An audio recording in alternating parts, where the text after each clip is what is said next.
Hello, Durud and Shalom. Guys, I don't know if you watched this speech by Tucker Carlson. It was, Story ever. yeah, it was absolute insanity, and you need to see it. And you need to see it because, I mean, it's normal for Tucker Carlson to say something insane. How's my audio, by the way? But this time, it was in Charlie's memorial. This was he basically blamed the Jews in the most disgusting, vile way. You would not believe it. It's actually the ickiest form of anti-Semitism I've seen for a while. And you need to experience it with me because I've experienced it and I'm disgusted. And I need you to get disgusted with me because I don't want to be disgusted just by myself alone. Okay. So we'll watch this speech, and there's part of it that is absolute insanity. He basically accused let me actually just show that part. Do we want to watch the entire thing? I don't want to watch the entire thing. Guys, let me know. Do you want to watch the entire thing or just the part where he just blames the Jews for killing Charlie Kirk? Yeah, I don't think he's worth watching the entire, we'll see. Let's just actually just get straight to the point. Guys, who's in the chat? Angry Keyboard Warrior is here. Nail Bunny is here. Flying Robot Duck is here. Roya is here, Jack is here, and yeah, okay, that's good. I can't pronounce your name. Delta Biz is here. All right, good. Some of you I can. Jeffrey is here. All right. Some of you I can't pronounce your names. Anyways, make sure you like the stream, and let's just get right into it. Ultimately, he was a Christian evangelist. And it actually reminds me of my favorite story ever. So it's about 2,000 years ago in Jerusalem, and Jesus shows up and he starts talking about the people in power, and he starts doing the worst thing that you can do, which is telling the truth about people, and they hate it, and they just go bonkers. They hate it, and they become obsessed with making him stop. This guy's got to stop talking. We've got to shut this guy up. And I can just sort of picture the scene in a lamplit room with a bunch of guys sitting around eating hummus, thinking about what do we do about this guy telling the truth about us. We must make him stop talking. And there's always one guy with the bright idea, and I can just hear him say, I've got an idea, why don't we just kill him? That'll shut him up. That'll fix the problem.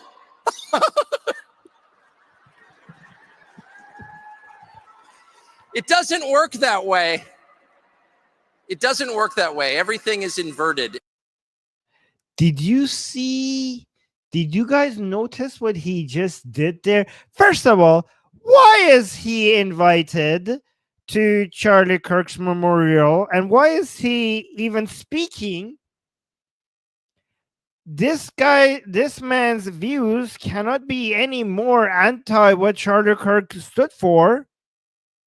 He's spreading anti-Semitism on Charlie Kirk's memorial. What the fuck is he doing here? Why is he speaking?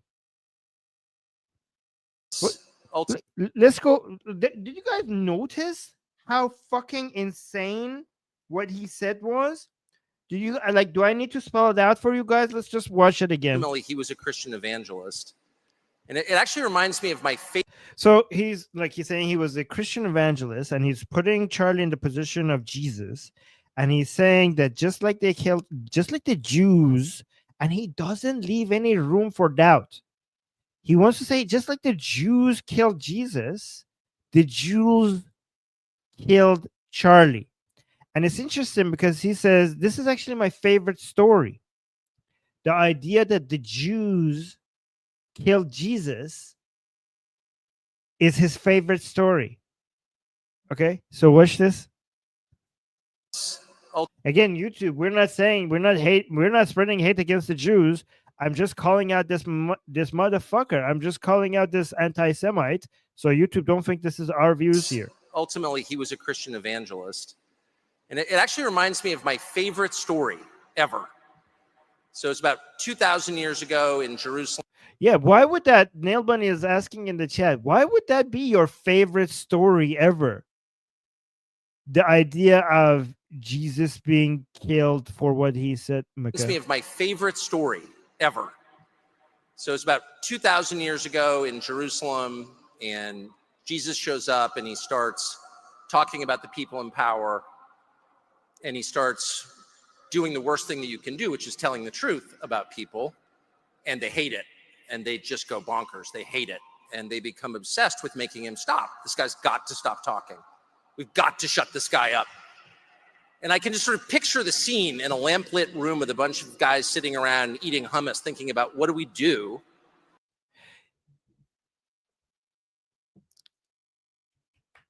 Do you know? Did you see what he just did there? He wanted to make sure that the other anti-Jewish haters, they don't miss what's happening here. Why would he, like, the fact that he's like, oh, it's a bunch of guys eating hummus? You guys, like, I hope you guys notice what he's doing here. He added the hummus on purpose in there. He just wanted to remind people that the Jews killed Jesus and the Jews killed Charlie Kirk.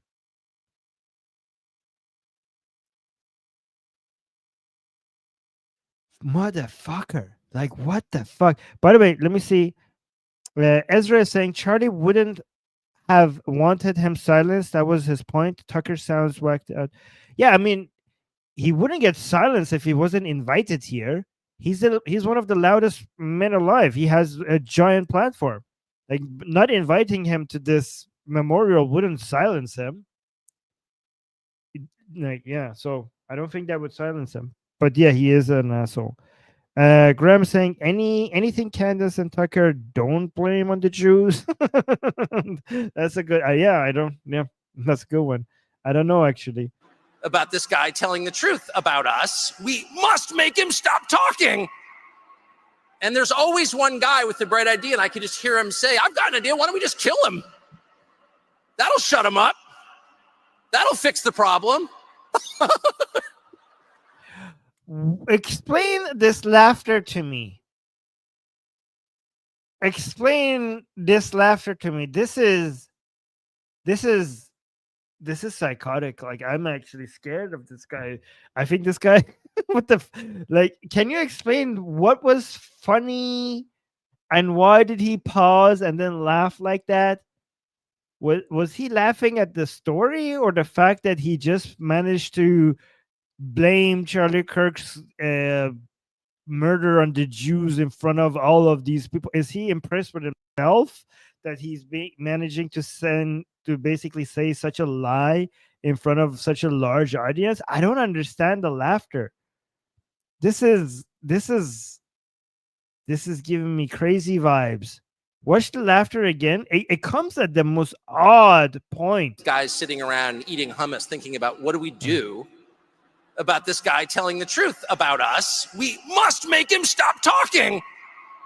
You're talking about killing Jesus, and then all of a sudden you laugh like that. Like, what the fuck is wrong with you? And there's always one guy with the bright idea, and I can just hear him say, I've got an idea. Why don't we just kill him?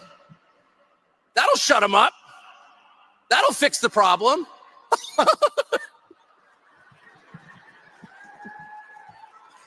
It doesn't work that way. It doesn't work that way. Everything is inverted. That was so weird. I'm freaked out with I'm really freaked out by this man. Oh, we got another super chat. Angry Keyboard Warrior saying Tucker's laughter here reminds me of right after 7/10 when pro-Palestinian on campus were smiling and laughing while posting flyers saying stop the genocide and resistance is justified. Oh my god, that's fucking insane. That's absolutely insane. Sorry that you had to experience that. Shit, man. So we can't wish the full speech. Let me see actually what the caption here says.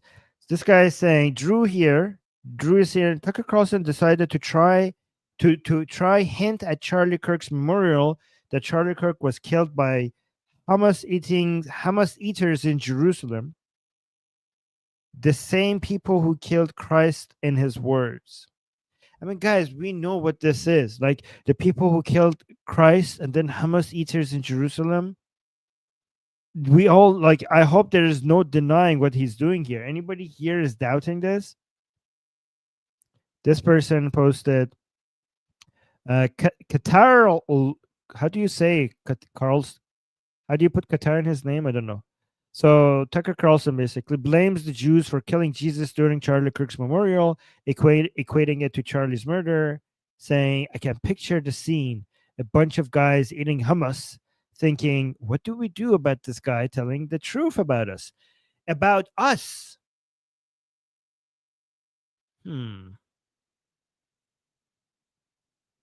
Crazy.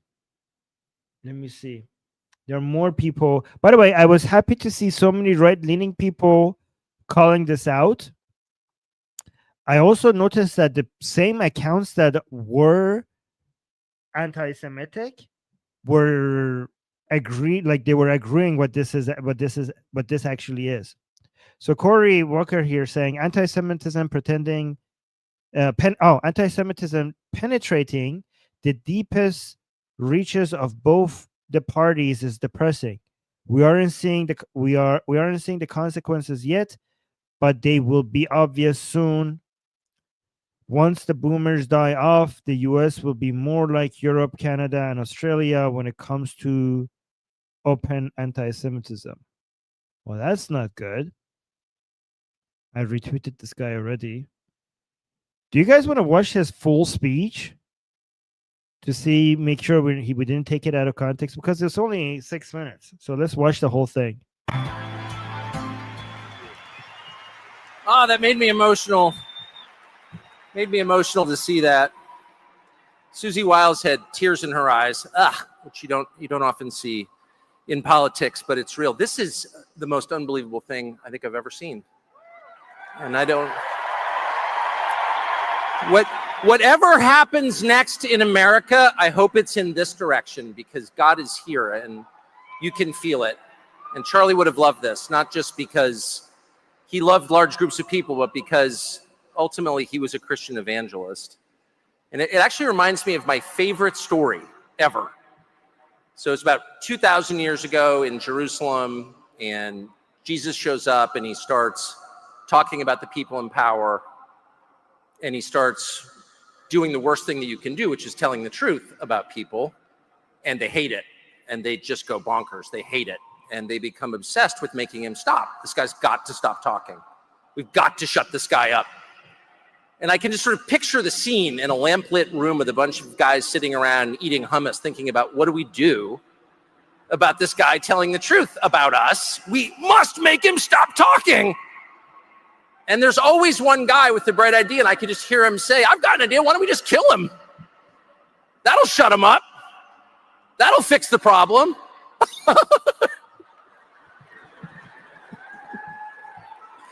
It doesn't work that way.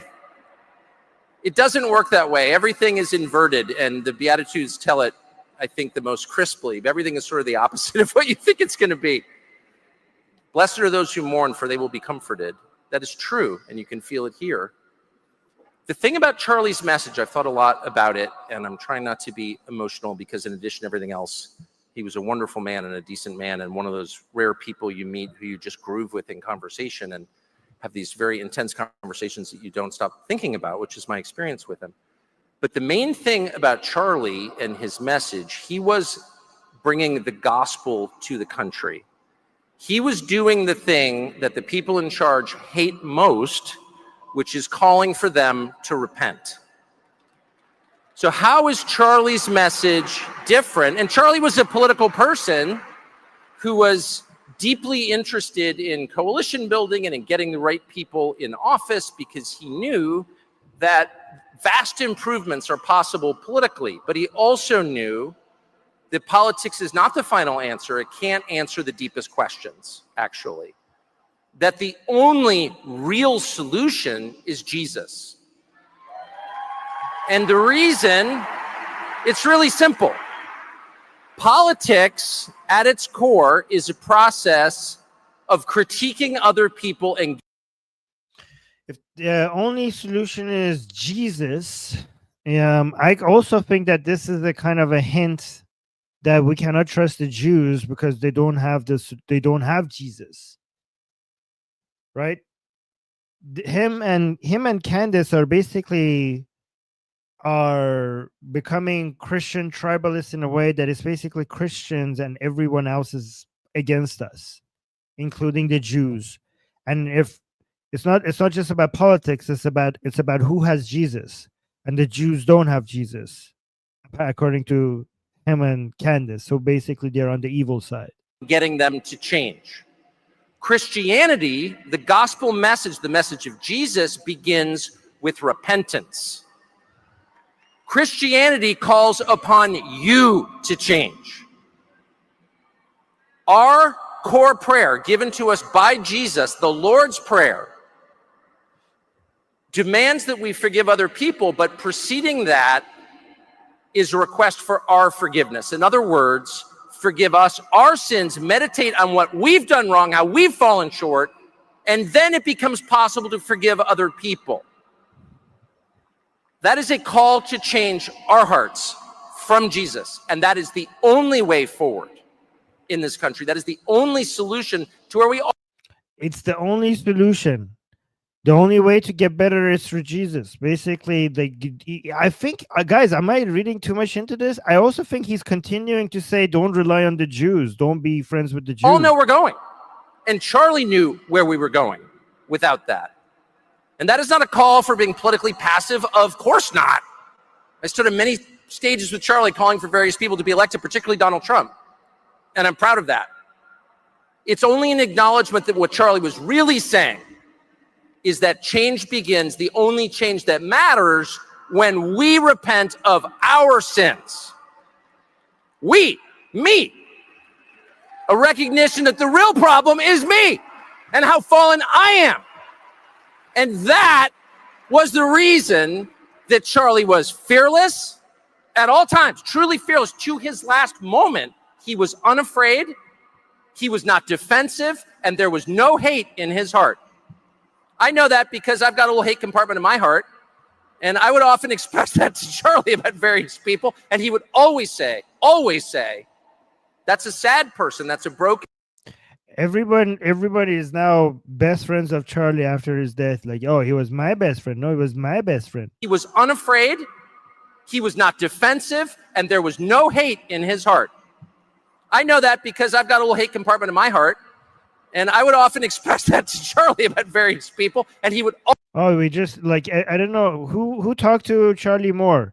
I think it is the way it seems like it was just Charlie was basically on a daily basis talking to Candace and Tucker. It seems like he was best friends with these two people. These were the main two people that he constantly talked to, apparently. Always say, that's a sad person, that's a broken person, that's a person who needs help, that's a person who needs Jesus. Jeez. He said that in private because he meant it. He said that in private because he meant it? So I guess I would just say this gathering and God, if you mean it, you'll say it in public. God's presence, God's very obvious presence in this room, the presence of Jesus is a reminder to not to trust the Jews because they don't have Jesus. Of what we've known. Okay, YouTube.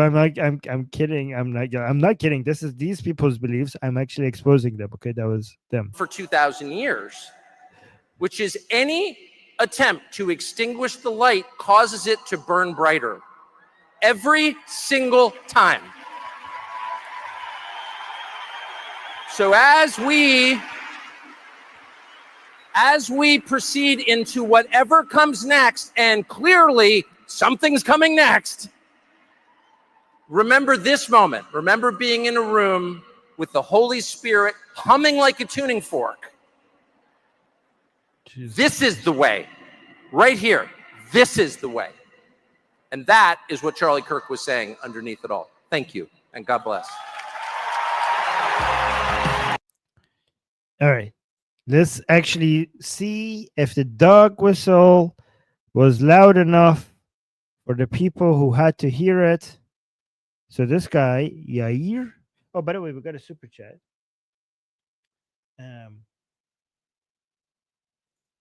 Hold on. Oh, Gene is saying Shahna Tova.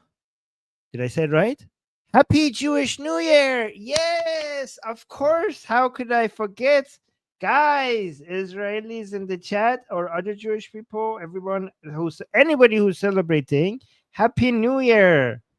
That's fantastic. Oh, I should have started with that. Thank you, Gene. Thank you for reminding me. Appreciate that super chat. Oh, guys, we've got 2 super chats so far. Thank you. Did I pronounce it right? I think I pronounced it right. But let's look at this. So, okay, so this guy is showing us that meanwhile, the target audience, meaning the anti Semites, figured out the obvious intent that others will still deny. So, this guy is saying, we all know who Tucker was referring to here. And then there was this. These are basically anti-Semitic accounts, right? These are racist. So this one is saying, look at this.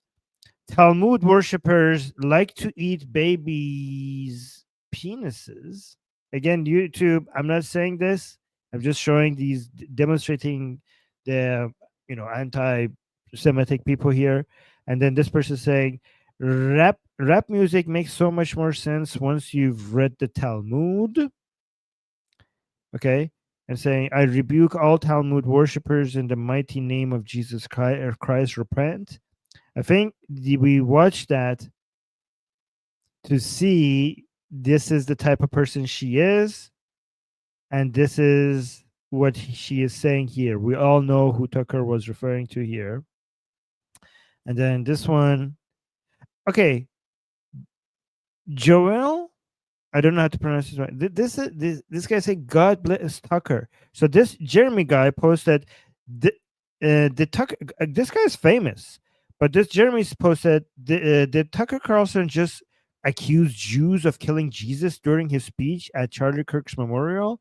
And this person quote tweeted that, saying, God bless Tucker. And then we have,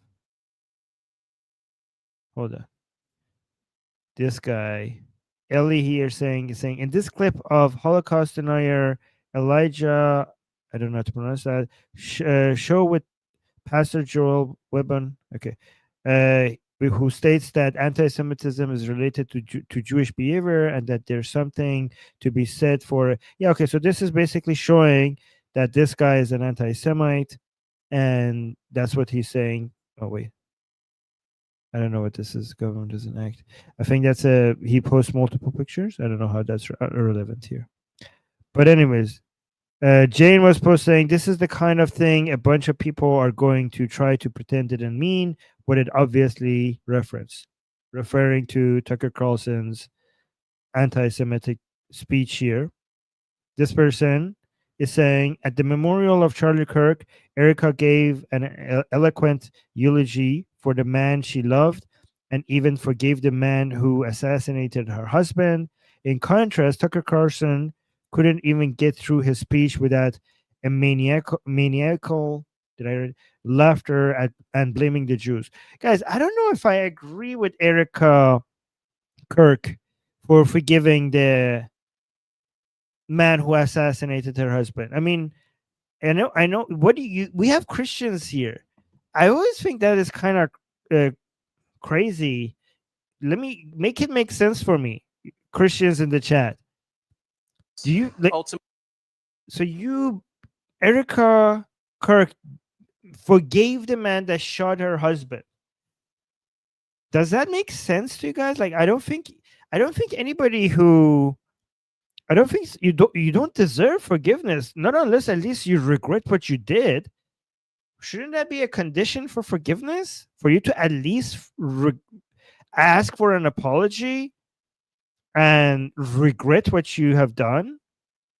I don't know if I, as my atheist, you Christians, you were gonna say like, Armin, of course you don't understand. You're not a Christian. This is only a Christian heart would understand this, not a black atheist heart like yours. Which fair, that's fair. Okay. But make it make sense. Can you make it make sense? Like, no, Armin, you will never understand this unless you accept Jesus first. Right? So maybe there's no hope for me to understand. But right now, with an atheist mindset, I have no idea how that makes sense. How does that make sense when you forgive her. Let me see if I can find the video of Erica forgiving. Oh, here is this it? I think I found Erica Kirk forgiving the shooter. Do you guys agree with her like with forgiving? Does that make sense to you guys? I don't think he deserves forgiveness. So let's watch this. That young man. That young man. On the cross, our Savior said,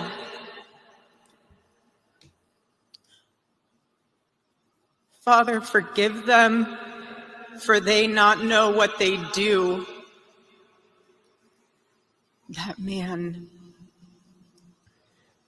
that young man, I forgive him.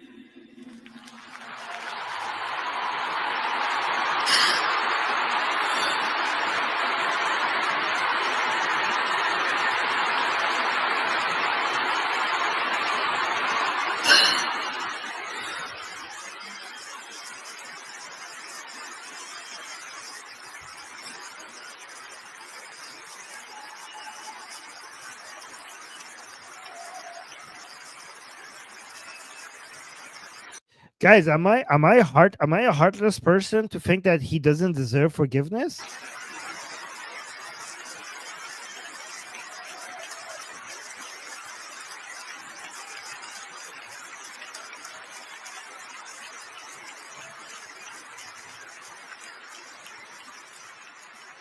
I forgive him because it was what Christ did and is what Charlie would do. Oh, somebody in the chat said I'm Christian here and I agree with you. Okay, well thank you. Okay, so even a Christian is agreeing with me. And is what Charlie would do. The answer to hate is not hate. The answer we know from the gospel is love, and always love.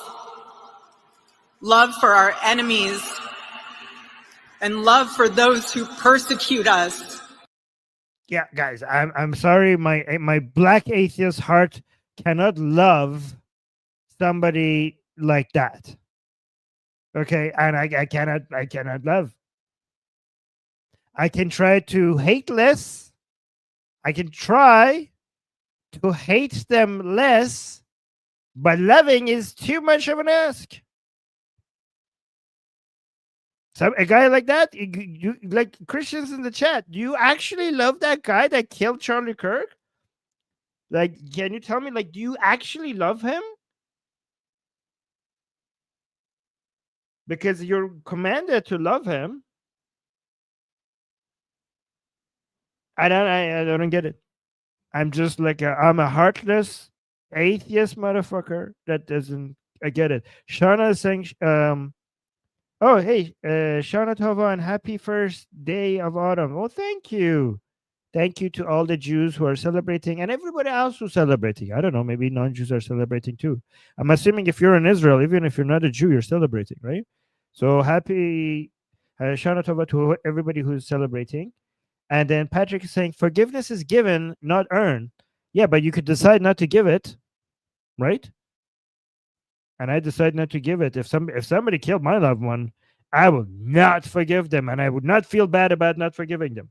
But let me know. But we have gone beyond forgiving. We have gone to loving. Do you guys love, like Christians in the chat? Do you guys love that man? Because if you're not loving, you're failing Jesus. We forgive him, and I'm trying to learn from you guys. And through forgiveness, we show love. But do you love him? We show like, do you love your enemies? I don't think. I think we should be more selective with our love. I know this is not a very. This is basically goes against what Christianity teaches. I think if you just give love to everybody, then it's not that special, right? I think we need to be very selective with our love. But maybe I am just evil. Maybe I'm just a heartless, evil atheist. I don't know.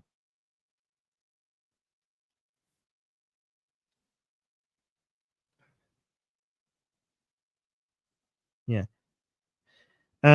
Josh is here. Josh is saying, well, hold on. Carlson, I can picture the scene. Yeah, everybody is basically highlighting this crazy part of Tucker Carlson. I think he should be called out by more people who were there.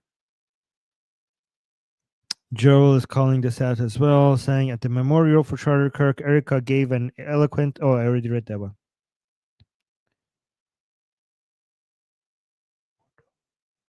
What does this mean? I don't know what this means. Ordo Amoris, we got a super chat. Should I look this up? Is Ordo Amoris. By the way, while I looked that up, let's look at what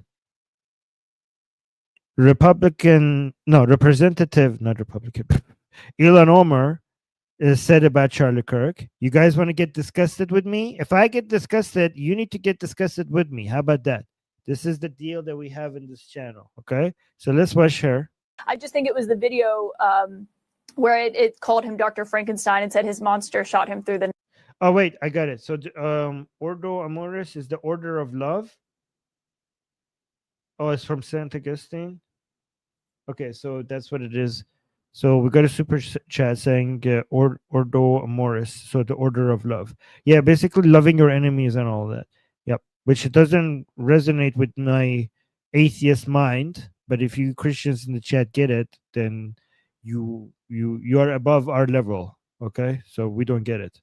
We Jews and atheists do not understand you here in the chat. I just think it was the video where it called him Dr. Frankenstein and said his monster shot him through the neck. I mean, obviously this is a person, and looking at this is someone who was a husband and a father, and in the days after his shocking death, that happened as a result of his views, or it happened as a result as he was sharing his views publicly with people, that people found it jarring to hear such criticism of that in the immediate aftermath.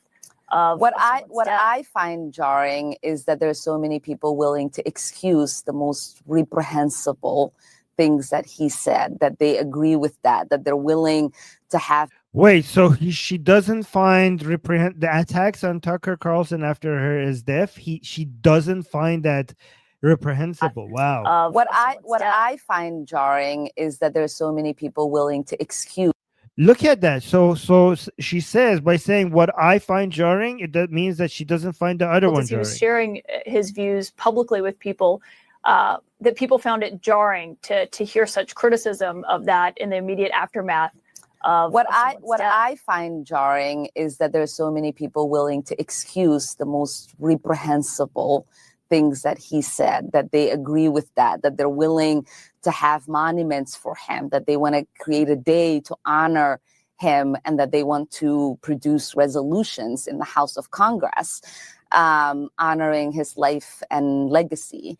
It is one thing to care about his life, because obviously so many people loved him, including his children and wife. But I am not going to sit here and be judged for not wanting to honor any legacy this man has left behind. That should be in the dustbin of history, and we should hopefully move on and forget the hate that he spewed every single day. Yeah, what needs to go into the dustbin of history is you and your entire religion and your fucking prophet, you motherfucker. Imagine thinking that what Charlie Kirk stood for should go into the dustbin of history, while supporting a prophet that raped children. Yeah. Let me see what Gadsat said here. Gadsat saying, have you ever seen Ilhan Omar say something that was an indication of her love of America and its freedoms? Every word out of her filthy mouth is divisive, hateful, nasty, and oozing of ingratitude. She is a human pig. Hey, no, I that was okay until you called her a pig. That is not okay. Pigs are beautiful animals. They're wonderful creatures. They're very cute, and they're very smart. And please do not insult pigs on this channel. Okay? No pig phobia on my channel. I do not condone this. Why is pig an insult? I don't understand. Pigs are wonderful. Have you guys ever had a pig as a pet? They're so cute. They're adorable. I fucking See, love this them. man has left behind. Oh. That should Wait, hold on.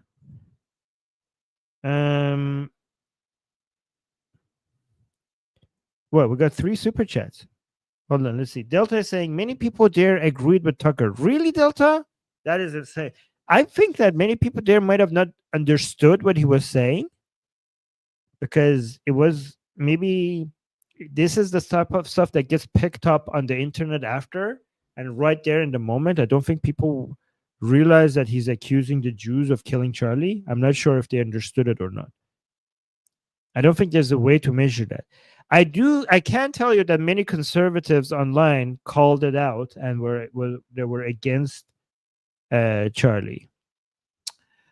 So Amir gave us a super chat saying Jumhuri Islami Zindabad, which means long live the Islamic Republic, which is quite funny because this guy is supporting the Islamic Republic, but he's funding a channel that is anti the Islamic Republic. This is why the Islamic Republic, this is the level of intelligence that the supporters of the Islamic Republic have. He's giving money to the channel that is fighting against his regime, the regime that he likes. Okay, guys, this is seriously the intelligence levels of regime supporters in Iran. And also, look at this. He gave us a second super chat. So he's funding an anti-Islam channel, an anti-Islamic Republic channel. So he gave us 2 super chats. So you're actually funding, Amir, you're funding the fight against Islam and the Islamic Republic. That's how intelligent you are, okay? And here is saying, Hafiz Kuni. So he's calling me gay. He's saying, shut up, you gay man, which is, I'm really glad that he did that. And by the way, he's in Canada. This is an Iranian in Canada who is supporting the Islamic Republic. And he's saying, here's money. I don't know. Maybe he's a joke. I can't believe. I think is this I think is a satire. Is he satire? Because nobody can be this stupid. I think he's joking. Is he joking? Nobody's that stupid. Is he just a troll? Oh, he's saying I'm not joking. I mean, it is the same level of intelligence as people who support the regime, so it doesn't matter, even if you're a troll or not.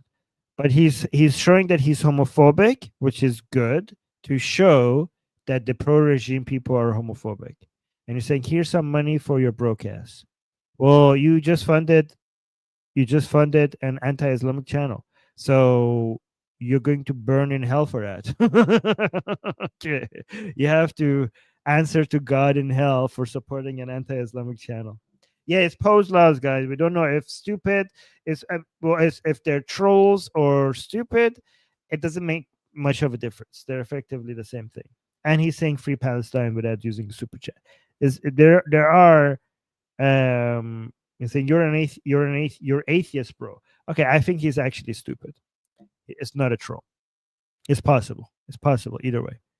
All right, so I have some bad news for you guys. I think you all know what happened. This from Canada, but I also give you some good news. So Mark Carney, my prime minister, basically recognized the state of Palestine today, which is absolute insanity. So did the UK. They both did it at the same time. So let's see. Cheryl is saying, so Canada have now formally recognized Palestine, as have Australia, the UK are doing so imminently. Well, the UK just did it at the same time as Canada. And at the end, it will be for nothing but appeasement. And we will formally take over. Oh, yeah. And we will formally take over Samaria and Judah and end this discussion once and for all. This is the proper response. This is what you need to do. Okay, just take over the whole area so that we could end this discussion. No more free Palestine nonsense. By the way, there will be no such thing as a Palestinian country. There will never be such a thing. We shouldn't let that happen. However, what this does, so don't think like this is not a setback that the UK and Canada did this, because what it does, it motivates, basically, it's a victory for Hamas. Basically, the UK and Canada just gave a gift to Hamas. So their argument for why they're recognizing Palestinian state is that they are trying to find a way for peace. But please let me know if you understand how this is actually going to cause more war. Do you guys understand why recognizing the Palestinian state by Canada and the UK is actually going to cause the so-called Palestinian people a lot of harm? Do you guys understand this logic? Let me know if you understand, or do you need me to, like, let me know if I need to explain. Why, if you care about the people in Gaza, the last thing you should be doing is to come out and say that we recognize the state of Palestine. So Jewish Samantha is saying, I don't understand.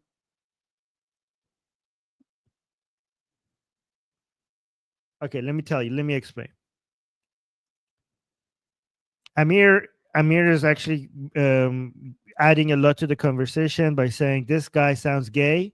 That's a huge contribution to the argument that we're having here, Amir. Thank you so much for your input. Guys, he's saying I sound gay. I think we're all wiser for that input, right? That's we all learned something here today. Right. All right, so here's the reason. So as you can see on the screen, Hamas declares victory after UK recognition of Palestine. So the thing is that Hamas is losing a lot, and Hamas needs to be able to signal a win right now to be able to continue recruiting, funding, mobilizing. And Hamas does not have any wins, but we just gave Hamas a win. Hamas is desperate for anything that could demonstrate. Please pay attention to what I'm saying. This is very important. Hamas is absolutely desperate for anything that could show to the axis of resistance globally that October 7th was not a mistake, that it was not for nothing, that it was not a loss, and that the axis of resistance gained something from it. So it's that, and that would make Hamas a central part of the axis of resistance. And if you believe in the axis of resistance, you need to understand that Hamas is an essential part of it that requires to continual support. They didn't have that, and now they do. Do you understand what I'm saying? Hamas now will take this and show, see, this would have never happened if we didn't do October 7th. This would have been unimaginable. Because we did that, now we have two major countries, the UK and Canada, coming here and saying that we recognize Palestinian state. This is what we did. This is the gift that we gave to the movement. Do you understand what a big exactly when they needed it the most? You just gave them the biggest victory for them to be able to use as a way to show the rest of the axis of resistance that supporting them continues to make sense.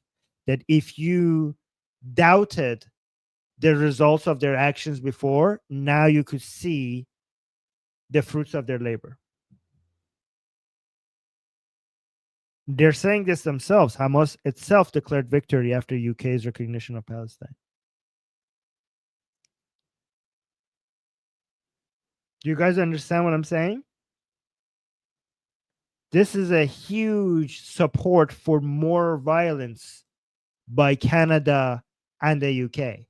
They're rewarding terrorists. They're showing that if you're violent enough, you will get your way eventually. Jackie is saying no. What? You don't understand what I'm saying? I think I explained it very well.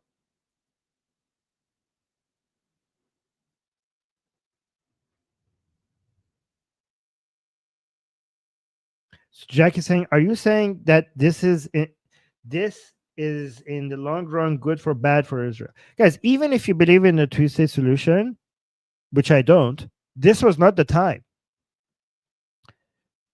What I'm saying that even if you think the two-state solution is the way to go, this was the most horrible time and way to do it.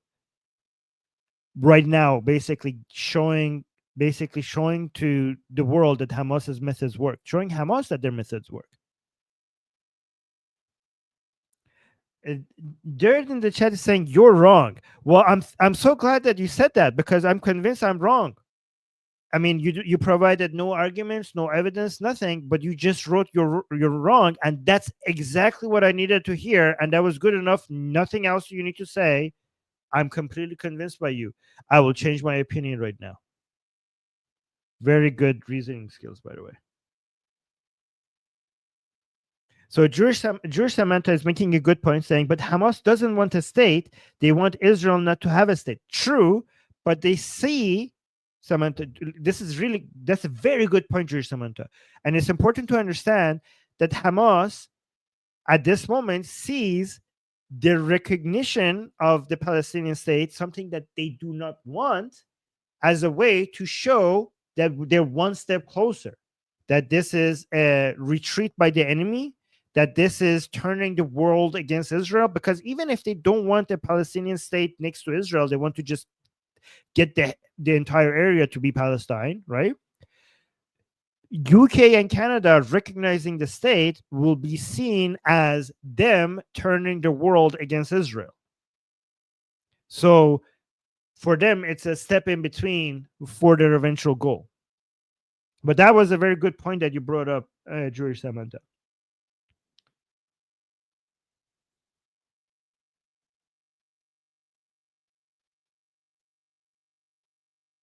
Yeah, but I do agree. They want the whole thing. Actually, a lot of people, like you guys say, from the river to the sea. Honestly, they don't want from the river to the sea. They want everything. Please understand that a lot of people say that Hamas doesn't want just the area that we call Gaza and the West Bank. They want all of Israel. That's actually not true. They don't want all of Israel. They want all of the world. And I'm not exaggerating.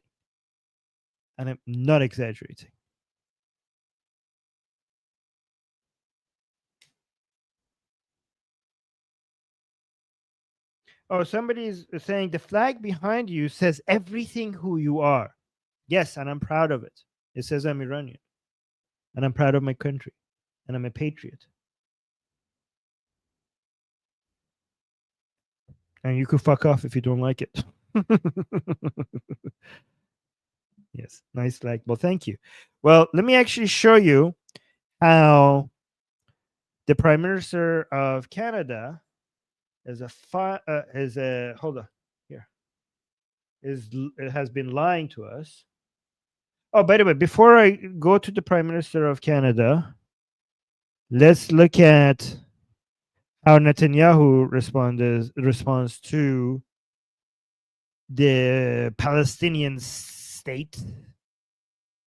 Let's see what he says, okay? You guys want to hear him? יש לי מסר ברור לאותם מנהיגים שמכירים במדינה פלסטינית לאחר הטבח הנורא Okay, so this is in Hebrew. Let me just read it.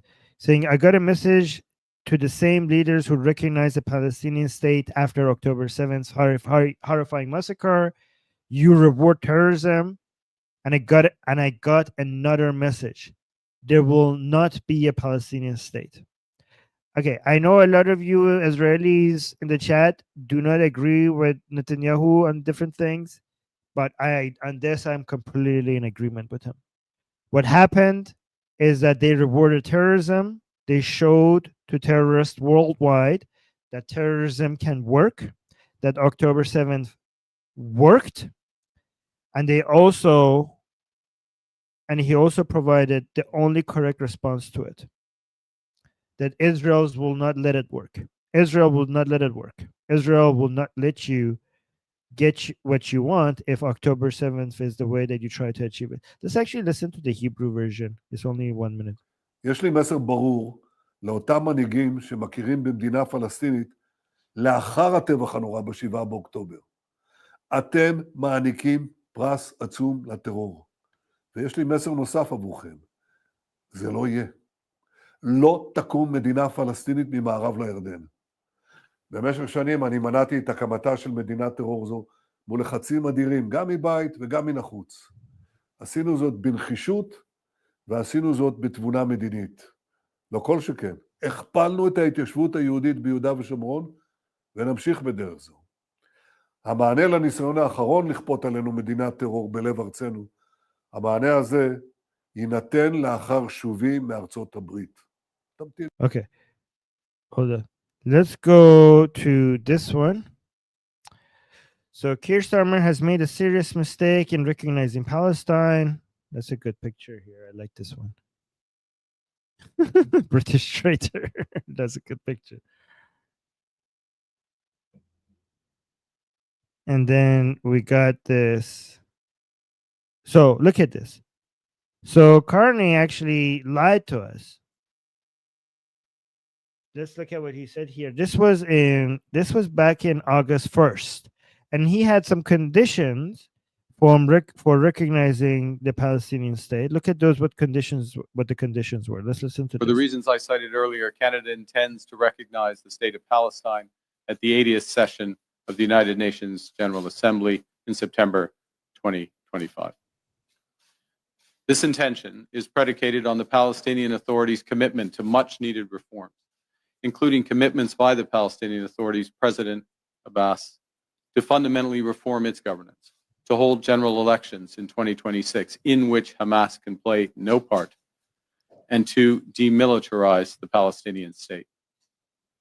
Canada will increase its efforts in supporting strong democratic governance in Palestine and the contributions of its people to a more peaceful and hopeful future. I spoke today with President Abbas at length to reaffirm his commitments.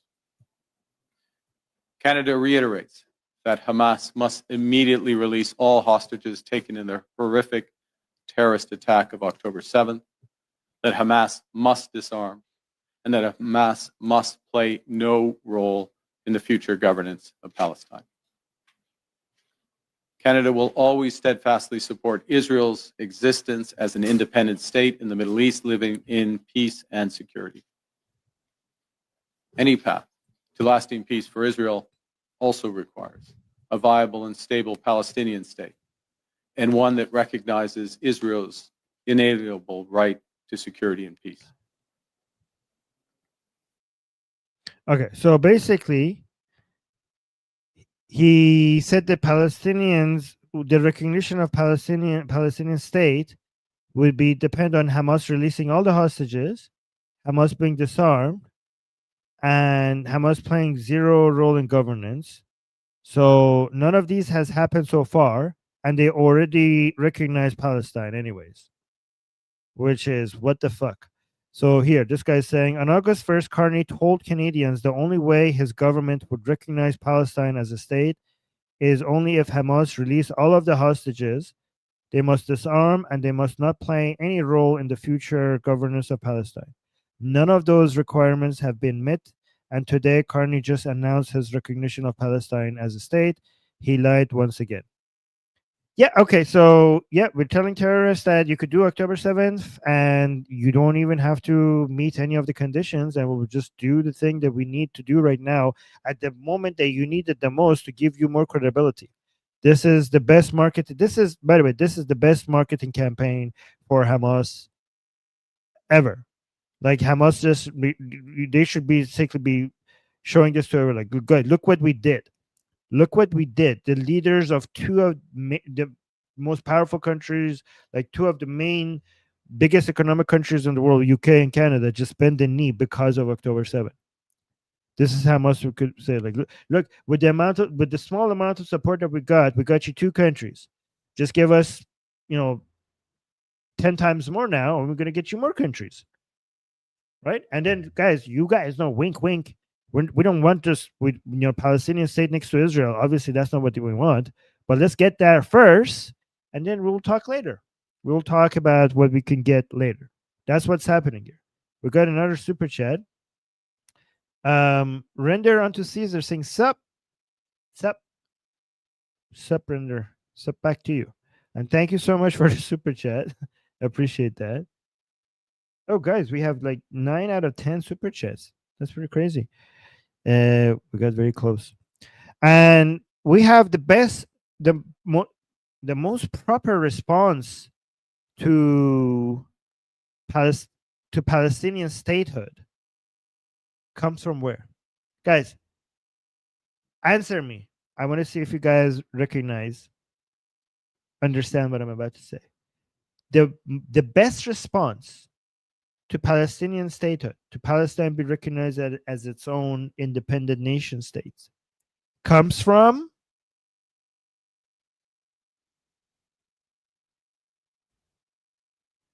anybody? Oh, yeah.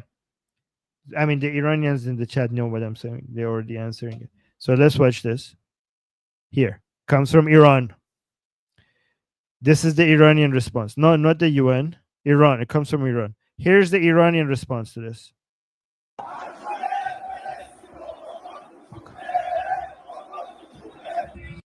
So you guys know Niak, he posted this as saying, hey, Mr. Keir Starmer, that's for you and state of Palestine. And the Iranian people are shouting, shove the Palestinian flag up your ass. And by the way, I don't know if you guys noticed, but ever since this chant has become viral in Iran, like in Iran, in stadiums, people keep chanting this. They keep saying, shove the Palestinian flag up your ass. And now it has gone global because the people in the UK are now copying the Iranian people and saying,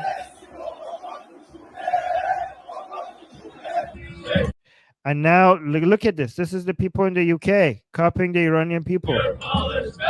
Stick your Palestine up your hole. Stick your Palestine up your hole. Okay, it rhymes better in Persian, but we can't complain, okay? So I'm so glad that we are, this is multiculturalism done right. Okay? This is multiculturalism done right. This is Iranian culture coming to the UK. This is the type of multiculturalism that I could support. This is proper anti-Palestinian Iranian culture making its way into the UK.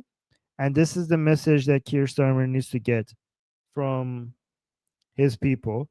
Guys, by the way, we managed to reach 10 super chats. So I need to now spend some time with you guys. Hold on. Let's actually read the super chats. We could put this on here. Let's go to this here, and then let's look at the super chat, see what you guys are saying. All right, so Nailbun is saying, have they shown Palestine on a map yet? Well, they can't because it doesn't exist, but good point. And also Nailbun is saying, now they have a state, they're not refugees anymore. Okay. Yes, they were never refugees. But yeah. Okay, and thank you, Neil Bunny, for the super chat and also being a member for 18 months. All right. Somebody saying, God will judge. Zion is saying, God will judge. Judge what? Okay. Somebody saying, I'm Palestine Chai. Hey, go get your own chance. I'm Palestine Chai. That's a new one. And he's putting a Palestinian flag in there. I mean, for Palestine to live, Palestine first has to exist for it to be able to continue living. Free mortar, free samples.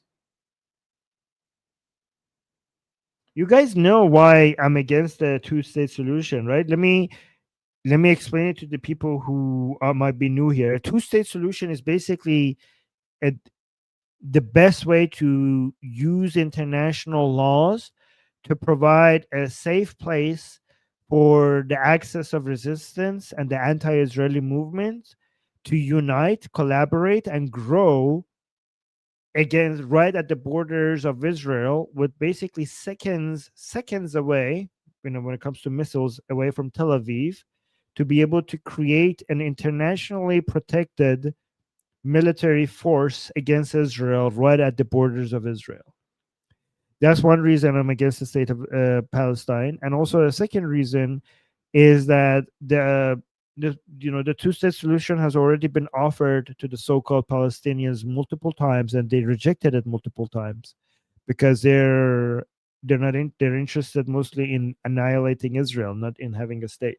So why would you keep trying to do something that has failed multiple times? That's insanity. That's the definition of insanity according to Einstein. When you try something so many times and it fails, if you continue to try it, you are insane. So why would we try something that, yeah. Amelia is saying Tucker didn't say it, you did. So stop it, please.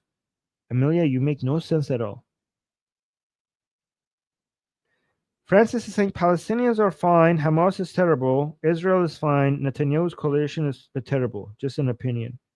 Well, I'm glad that you said it was just an opinion, because I thought it was something else. Like, I don't know what how much work is just an opinion is doing there, because what else is it? Like, it's just an opinion as opposed to what? So Palestinians are fine. If by Palestinians, don't refer to them as Palestinians, because Palestinians, the name Palestinian is now a name of a terrorist movement. Call them the people of Gaza and the people of West Bank. There is no Palestinian other than an anti-Israeli, anti-Jewish movement. That's what Palestine is the name of a terrorist movement. And it's not a name of a people, it's the name of a terrorist movement. And also, when you say they are fine, well, a lot of them are not fine. Some of them are fine, but a lot of them are, anti-Semitism and extreme Islamic ideas are, rampant in Gaza. So I don't know what you're talking about. Have you seen the stats? The vast majority of the people in Gaza and the West Bank would be okay with beheading me because I'm an ex-Muslim. So I don't know why you're saying they're fine. I would be okay with you saying some of them are fine, but not all of them. And also, Netanyahu's coalition is terrible. Honestly, I have some criticism for Netanyahu before October 7th, but ever since October 7th, he has been 10 out of 10, Netanyahu. Almost every criticism that I have for Netanyahu is about some of the things he did before October 7th. But everything he has done after, I cannot complain, man. He's been, just look at the results. All the enemies of Israel have been decapitated. Almost all of them. There's only one left. But how could you complain? That's fantastic. He has been amazing. You guys agree that Netanyahu has been fucking fantastic ever since October 7th? Like, guys, Israelis, you should not complain much about Netanyahu. Look at what he has done to your enemies. Like, did you imagine the things that has happened to Hamas, to Hezbollah, to the Houthis now, to Kataeb, Shabi, to the Islamic Republic, to the IRGC? Did you even imagine all of this happening so fast in your wildest dreams? That is all Netanyahu. You should be grateful. Like, I don't know what you guys, like, some Israelis are constantly complaining about Netanyahu. Like, what the hell? What else? Nobody could have delivered anything better than this. I mean, maybe they could, but this is pretty good. And yeah, that's a weird comparison. Putting Hamas next to, even if you don't agree with Netanyahu, putting that next to Hamas, that's a fucking insanity. Delta just gave us a super chat saying we should name new Jewish, what is that? Oh, West Bank settlements after Starmer, Sanchez, Carney, etc. And Israel should apply full sovereignty over all Jewish holy sites. Yes, that's a good idea. Yes, name it after them. Yeah, and again, more settlements, please. More West Bank settlements so that we could crush the idea of a Palestinian nation state. More settlements in the West Bank. Just make sure that you make it impossible. Make it impossible. You already have made it impossible, but more settlements would be nice. Somebody saying Allah supports Israel. Okay. That's a weird thing to read here in the chat. Even Allah supports Israel. Explain that. Explain that. I don't know how somebody comes to that conclusion.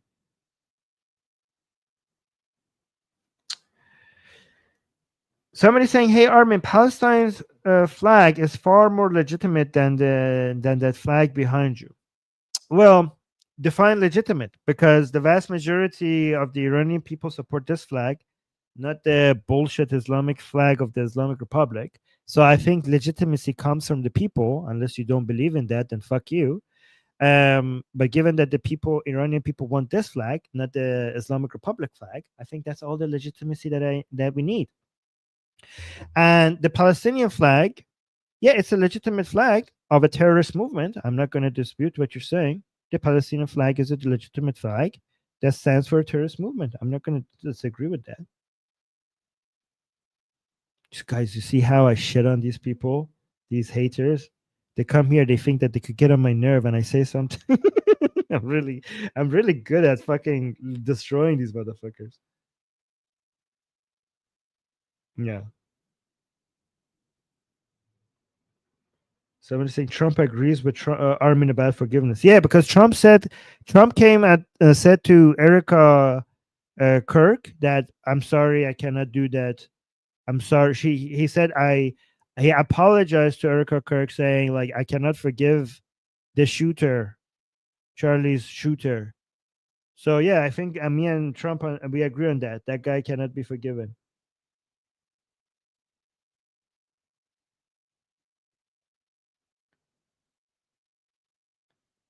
Okay. Any more questions? We're good. All right. So I got that explanation for why Allah supports Israel. The explanation is Allah doesn't answer the prayers of Muslims and Palestinians. Israel is victorious, so even Allah helps Israel. No, okay, but what you're missing here is that Allah is a motherfucker who wants to torture the people to test them. So the Muslims will say that no, Allah is just fucking us so that we could get better. He's testing our faith. So that's what Allah does. Allah basically tries to torture you and hurt your kids and give you the most miserable. This is why Muslims will always claim, like many Muslims will always claim victorious, because if they're winning, you're like, oh my God, we're winning. Allah is on our side. And if they get humiliated and destroyed, they're like, oh my God, we're the victim. So Allah must be on our side. So it's just like they're always winning in their own mind.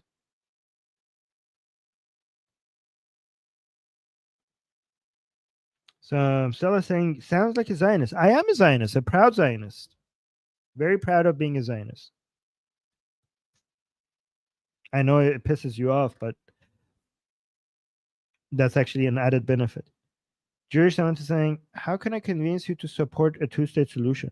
By giving me logical arguments and evidence for why that would be beneficial. That's how. For both sides. My solution, the Armin solution, is the best solution for both sides. And I already made a stream on it.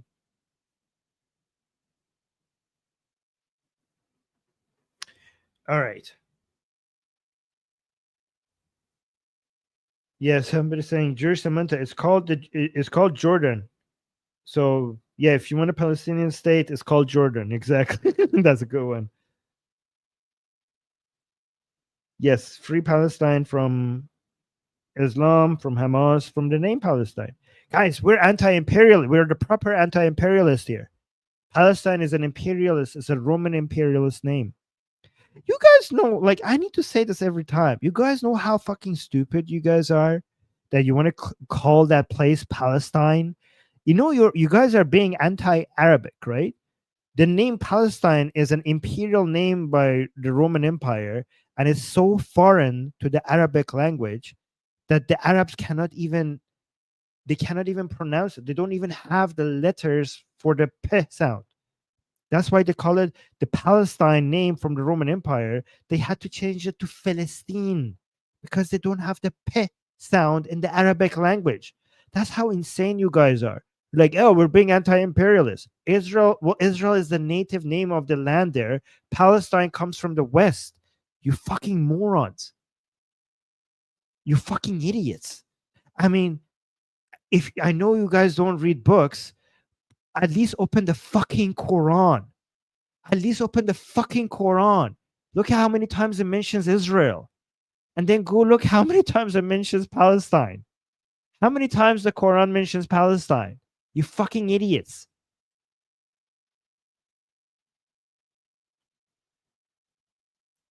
Yeah, they call it Philistine because they cannot say P. That's how foreign the name is to the land, that the local people there cannot even write it down.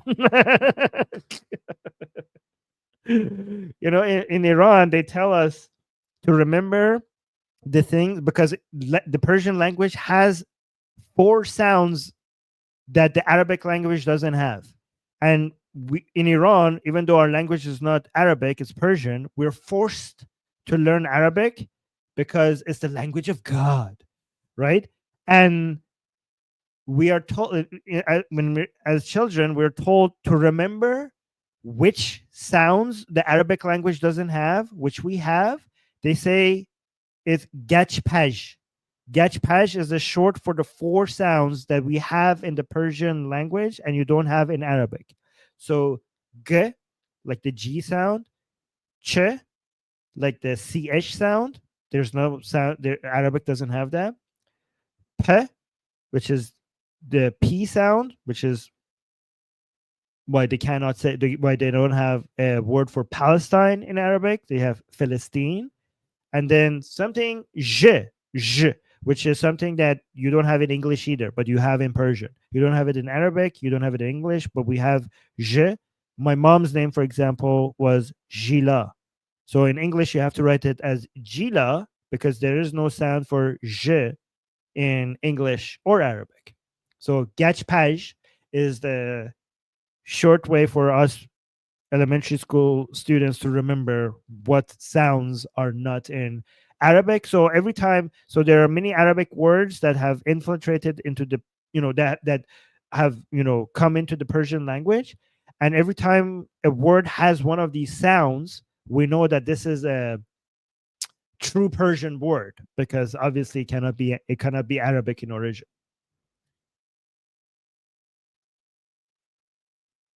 No, Arabic does have the V, wa, or it's W. No, but I think walazalin. Va. Is it W or V? I don't know. Sure. Anyways, that's long enough.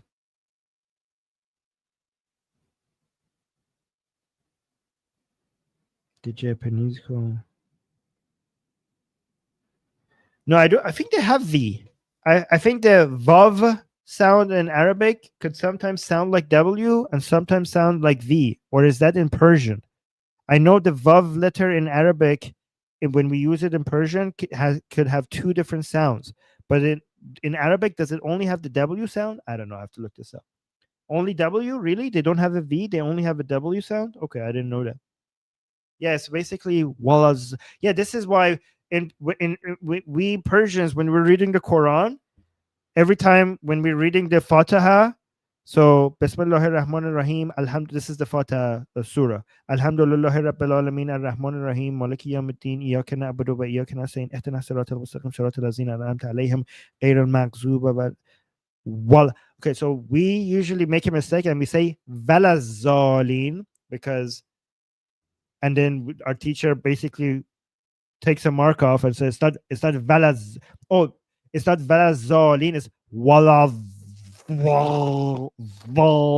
Okay, so Arabic is kind of weird. So they speak, so they speak from it here instead of here, and also they have 4 Z sounds.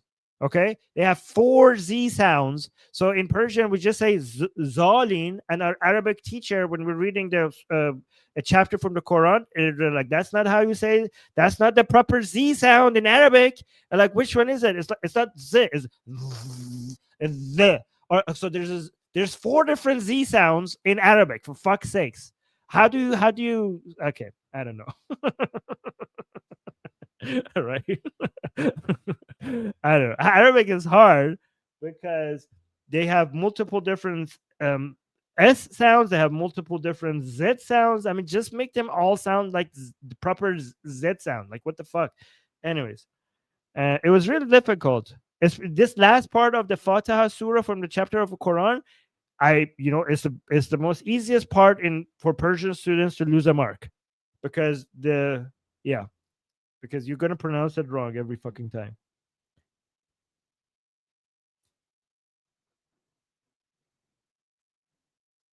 Anyways, so guys, I'm gonna go. Thank you for being here with me. Thank you for the super chats. I can't believe I actually managed to get our goal for today. You guys are awesome. And yeah, subscribe to this channel. Make sure you like the stream. Make sure you leave a comment. Make sure you recommend our channel to your friends and your enemies. And that's about it. So, I'm Israel Chai. Javid Shah. Mwah. See you guys on the next stream.